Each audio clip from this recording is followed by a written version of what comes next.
Hey everyone, we previously learned about Engwe M20 bike, which was inspired by the M20 Cafe Racer. It's back, and it's better than it was. This is the tale of the M20 2.0, and why it's now an even more practical answer to your city transportation requirements. First and foremost, make sure to review the statistics related to the M20 model from the previous generation. After doing so, return to the 2.0 and identify any differences. I can help you out with about 800 words if you don't have much time. As I previously indicated, the 2.0 model has a full suspension frame, which includes a front fork with 50 mm of travel, and a rear shock with 40 mm of travel under the saddle. That being said, many first-generation M20 owners have regularly converted their EVS into on-trail vehicles.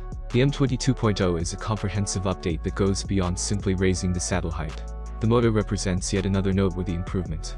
With its stronger engine, the M20 2.0 offers greater acceleration and a faster top speed, which makes it ideal for short commutes and slicing through city environments. Even in direct sunshine, the display is crisper and brighter, offering all the information you need to know at a glance. Because of the M20 2.0 seconds improved suspension system, which readily absorbs shocks and vibrations to provide a smoother and more pleasant ride, riding it is a pleasure. In addition to offering superior grip, the thick tires also help to overall comfort by serving as an extra layer of suspension. For commuters who live in cities, the M20 2.0 is revolutionary. Its strong yet lightweight construction makes it easy to manage through urban areas, and its strong motor and long battery life mean you can go farther and up steeper inclines without getting tired. This is where things start to go crazy.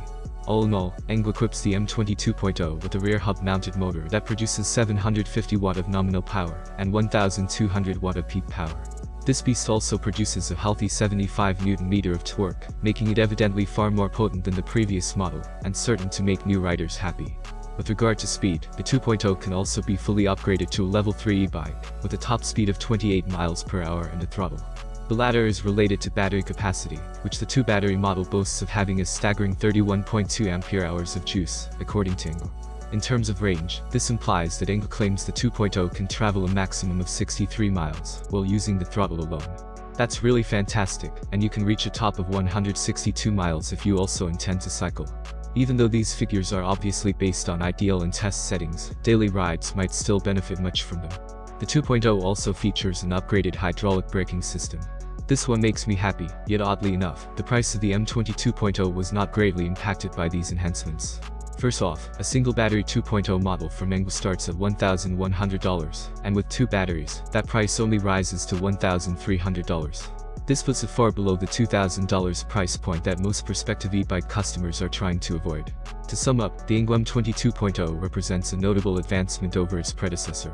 It comes out as a great option for urban mobility, thanks to well-considered changes to the frame, motor, battery, and overall ride experience.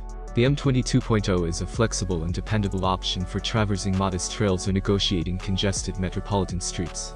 The product that Engwe has produced not only meets but surpasses user expectations, as a result of which urban transportation is now more efficient and pleasurable than before. Thank you for watching this video. I hope you found it helpful. Have a nice day and God bless you.